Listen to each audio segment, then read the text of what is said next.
দাম্পত্য জীবন এমন একটা জায়গা, আমি প্রায় সময় বলি দাম্পত্য জীবনের শুরুটা হলো, উর্দুতে একটা কবিতা আছে, ইবতেদায়ে ইশক আর ইন্তেহায়ে ইশক বরাবর नहीं होता है। প্রেমের শুরু আর শেষ একরকম হয় না। প্রেমের শুরুতে শুধুমাত্র ফুল দেওয়া নেওয়া হয়, শেষে লাঠিও দেওয়া নেওয়া হয়, ঠিক না বেঠিক? শুরুতে মোহব্বত উতরায়, উম্মাদ হয়ে যায়, মা বাপ চিনে না, নামাজ চিনে না, মুরব্বী চিনে না, সমাজ চিনে না, বন্ধু বান্ধব চিনে না, রাগ সব। এখন আমার মনের মানুষের সাথে আমার চ্যাটিং চলতেছে, কিচ্ছু চিনে না সে, ভালোবাসা উতরাইতে থাকে। এরপরে শেষ পর্যায়ে যখন চলে যায়, তখন ওই ফোন নম্বর দেখলে মেজাজটা গরম হয়ে যায়, ঠিক না বেঠিক? ইবতেদায়ে ইশক আর ইন্তেহায়ে ইশক বরাবর नहीं होता है। এটা বাস্তবতা যে প্রেমের শুরু আর শেষ একরকম থাকে। যারা বিচক্ষণ তারা একটু হিসেব করে পা বাড়ায়। ঠিক একইভাবে বৈবাহিক জীবনে তিনটা ধাপ আছে। কয়টা ধাপ আসে? তিনটা ধাপ আসে। বিবাহের পরপর ভালো হোক আর মন্দ হোক, প্রথম প্রথম নতুন জামাই বউ অনেক মহব্বত আদান প্রদান করে, অনেক ভালোবাসা, অনেক স্বপ্ন, অনেক প্রতিজ্ঞা, অনেক ওয়াদা, অনেক কমিটমেন্ট, অনেক প্রমিস, অনেক ভালোবাসার বিনিময় হয় বিয়ের পরপর। এরপর যখন 1-2 বছর চলে যায়, আল্লাহ তাআলা একটা বাচ্চা দেন, ওই বাচ্চা রাত্রে ডিস্টার্ব করে, মা উঠতে দেরি হয়েছে, বাপে ধমক দেয়, এরপরে আস্তে আস্তে দূরত্ব তৈরি হয়, ওই বাচ্চা আরেকটা বড় হয়, আরেকটু বড় হয়, আরেকটা হয়, এরপরে নানা রকম ঈর্ষণীয় মনোমালিন্য হয়, মায়ের কথা শুনে ছেলে খেপে, অথবা বউ তার শাশুড়ির কথা শুনে খেপে, আস্তে আস্তে আস্তে আস্তে আস্তে টুনটান হতে হতে যখন সংসারটা একটু ভারী হয়, ছেলে মেয়ে হওয়া শুরু করে, 2-3 বছর হয়ে যায়, ও যে ঘোরটা কেটে যায়। সহজ কথা হলো, বিবাহের পরে প্রথম প্রথম যে ঘোরটা থাকে, ওই ঘোরটা কি কেটে যায়।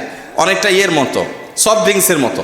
সফট ড্রিঙ্কসের বোতল যখন আপনি মুখটা খোলেন, যেই পরিমাণ ঝাঁজ এবং তেজ থাকে, কিছুক্ষণ পরে আস্তে করে সেটা লেভেলে চলে আসে কি আসে না?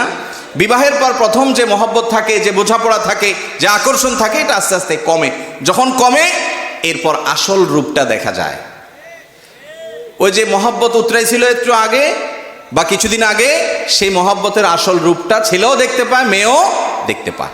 শুরু হয় এবার তুমুল আকারে ঝগড়া, ফাসাদ, গন্ডগোল, এটা বাস্তবতা হয়।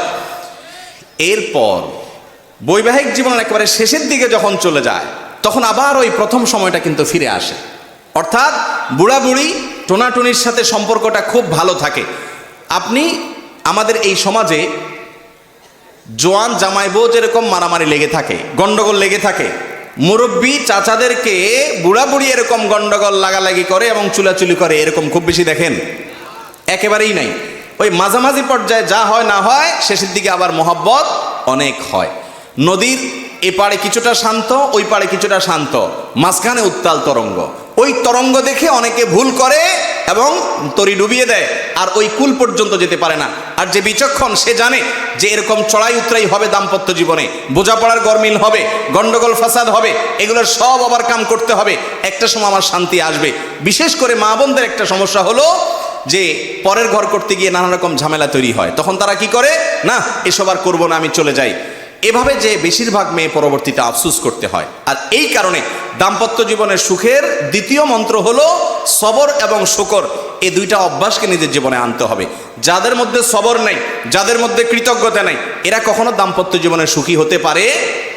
দাম্পত্য জীবনের সুখের অন্যতম মূল মন্ত্র হলো সবর করা। কারণ দুই ফ্যামিলির দুইজন মানুষ একত্রে সংসার করবে, এক ছাদের নিচে থাকবে, জীবন কাটাবে, সব কিছু ব্যাটে বলে কিয়ামত পর্যন্ত কোনো দিনই হবে। আপনি আমি কে? নবী করিম সাল্লাল্লাহু আলাইহি সাল্লামের সাথে, তার স্ত্রীদের সাথে, উম্মুল মুমিনিনদের সাথে ছোটখাটো বিষয় নিয়ে মান অভিমান হয়েছে না হয় নাই? বহুত হয়েছে। এবং সে মান অভিমানটা আমাদের মতো না, তাদের মতো করে হয়েছে। কারণ স্বামী স্ত্রী একসাথে দাম্পত্য জীবনে যখন সময় কাটাবে, তাদের মধ্যে বোঝাপড়ার গরমিল হবে। এই সময়টাতে দরকার হয় সবর করা।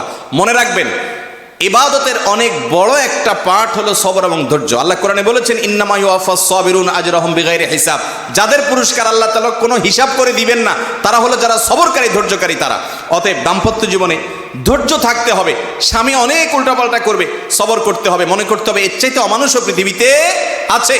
আবার স্ত্রী অনেক উল্টাপাল্টা করবে, সেক্ষেত্রেও সবর করতে হবে। মনে করতে হবে যে এর চাইতে অমানুষ অনেক আছে, এবং নিজেকে সান্ত্বনা দিতে হবে। অনেক ক্ষেত্রে কৌশলী হইতে হবে। বিশেষ করে দাম্পত্য জীবনে কৌশল ছাড়া আপনি সুখী হতে পারবেন না। আশরাফ আলী থানভী রহমতুল্লাহ আলাইহি একটা ঘটনা বলেছেন সম্ভবত একবার, যে ওনার কাছে এক ব্যক্তি এসে বলল, হুজুর আমার বাসায় যে মহিলা আছে, আমার স্ত্রী, এই ভদ্র মহিলা আমি বাহির থেকে গেলেই কোনো কারণ ছাড়া অযথাই আমার উপরে সে চড়াও হয় এবং খুব বাজে ব্যবহার করতে থাকে। আমি আপনার ওয়াজটা শুনে একটু সবর করার চেষ্টা করি, কিন্তু কত পারা যায়, পারি না। আপনি একটু আমাকে বুঝায় বলেন তো আমি কি করতে পারি। তখন উনি বললেন যে আপনাকে একটা বুদ্ধি শিখাই। বাসায় ঢোকার আগে দরজার সামনে গিয়ে কয়েক সেকেন্ডের জন্য আপনি একটু মাথাটা নত করবেন, করে কল্পনার জগতে ডুব দিবেন। ডুব দিয়ে নিজেকে নিজে বলবেন যে আমি এখন দরজা খোলার সাথে সাথে কথার কথা একটা কুকুর আমার বাসায় আছে, কুকুরটা আসবে, তো কুকুর মানুষ দেখলে ঘেউ ঘেউ করে, এটা করবে। এটা আপনি শুধু মাথায় মনে মনে চিন্তা করবেন। এরপরে খোলার পর মানুষকে কুকুর মনে করে ছোট করা না, মানে এটা জাস্ট একটা ট্রিটমেন্ট, যে আমি মানুষ না, মনে করলাম যে একটা মানুষের পাশে একটা কুকুর আছে, তো কুকুরটা আমাকে ঘেউ ঘেউ করবে, এটা তোমার মনে করবা। মনে করার পর এরপরে দরজা নক করবা। বউ খোলার পর যদি তোমার সাথে ঘেউ ঘেউ করে, তুমি সাথে সাথে ওই যে তোমার ধ্যান, ওই ধ্যান কল্পনার জগতে ডুব দিবা।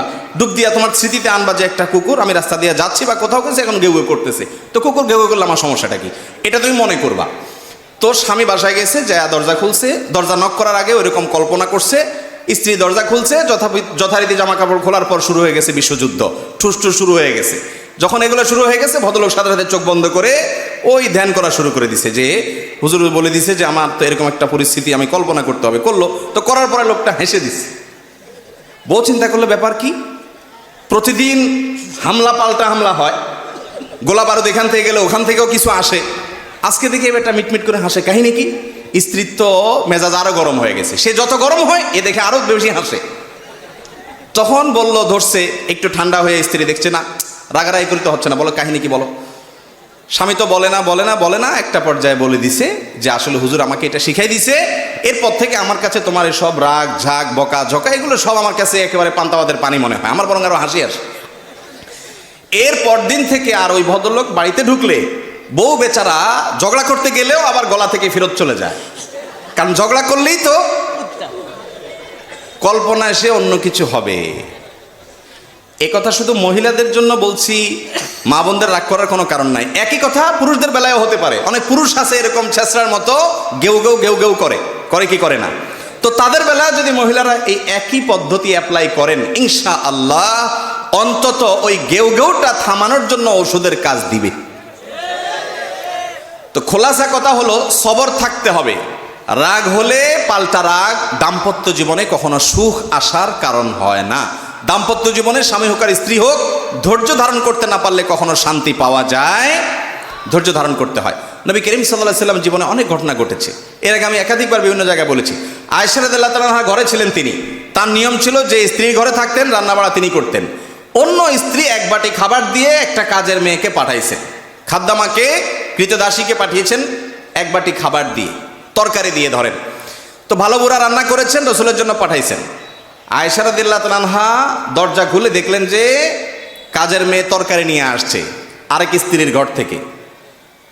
তো এই টাইমে যে কোনো মানুষই, যে কোনো মহিলারই মাথা গরম হওয়ার কথা, আমার বাসায় আজকে উনি থাকবে, আমি যা খাওয়াবো, তুমি আবার ওখান থেকে এক বাটি দিয়ে ভালো হওয়ার চেষ্টা করতেছ। উনি বাটিটা ধরে ছুঁড়ে ফেলে দিলেন, বাটির সব তরকারি তো গেছে, বাটিও দুই টুকরা হয়ে গেছে। এই দৃশ্য নবী করিম সাল্লাল্লাহু আলাইহি সাল্লাম দেখার পর উনি বাইরে হয়ে আসলেন, যা উঠান থেকে নিজের হাতে সে ভাঙা বাটিটা নিয়ে আসলেন। আনার পর একই শেপের একই ধরনের আরেকটা বাটি এই ঘরেও ছিল, আসলে তার ঘরে, ওই খালি বাটিটা নিয়ে কাজের মেয়ের হাতে দিয়ে বললেন, এটা নিয়ে ওই বাসায় চলে যাও এবং খবরদার মুখে তালা, এখানে কি ঘটেছে এর কোনো কথা বলা যাবে না, শুধু বাটিটা সেখানে ফেরত দিবা। ওখানে বাটিটা ফেরত দিছে, যিনি পাঠিয়েছেন তিনি মনে করেছেন যে কি, যে তরকারি রেখে কত সুন্দর করে ধুয়ে সাফ করে আবার বাটিটি দিয়েছে, তিনি অনেক খুশি। এই হাদিস বর্ণনা করার পর কোন মুহাদ্দিস, কোন হাদিস বিশারদ, কোন হাদিসের শেষে এটুকু অতিরিক্ত বর্ণনা করতে পারেন নাই যে নবী করিম সাল্লাল্লাহু আলাইহি ওয়াসাল্লাম আয়েশা রাদিয়াল্লাহু আনহাকে ডেকে দুই চারটা ধমক দিয়েছেন। আপনি আমি যদি হইতাম এই জায়গায়, আর কিছু না হোক বোর্ড দিকে তাকায়া অন্তত বিরক্তির সুরে এটুকু তো বলতাম যে এটা কাজ করলা, তুমি বাটিটা ভেঙে ফেললা, তুমি তরকারি না নিতে বাটিটা ভেঙে ফেললা। নবী করিম সাল্লাল্লাহু আলাইহি ওয়াসাল্লাম একটি কথাও বলেছেন বলে কোনো বর্ণনা পাওয়া যায় না। দাম্পত্য জীবনে শান্তি আসার জন্য স্ত্রীর অনেক কিছুকে হজম করা শিখতে হয় স্বামীর, আবার একইভাবে স্বামীর অনেক কিছুকে হজম করা শিখতে হয় কার, স্ত্রীর। আজ আমাদের সমাজ ব্যবস্থায় ভোগ ভোগ ভোগ, ত্যাগের কোনো নাম নিশানা নেই, যার কারণে সবর কেউ কাউকে প্রতি করতে রাজি না। দাম্পত্য জীবনের শান্তির জন্য এই সবর এবং শুকর যা আল্লাহ তাআলা দিয়েছেন সেটার উপরে শুকরিয়া আদায় করার মানসিকতা থাকতে হবে, না হলে কোনোদিনই আপনি শান্তি পাবেন না। আসুন্নাহ ফাউন্ডেশন, উম্মার সাথে সুন্নাহর সাথে।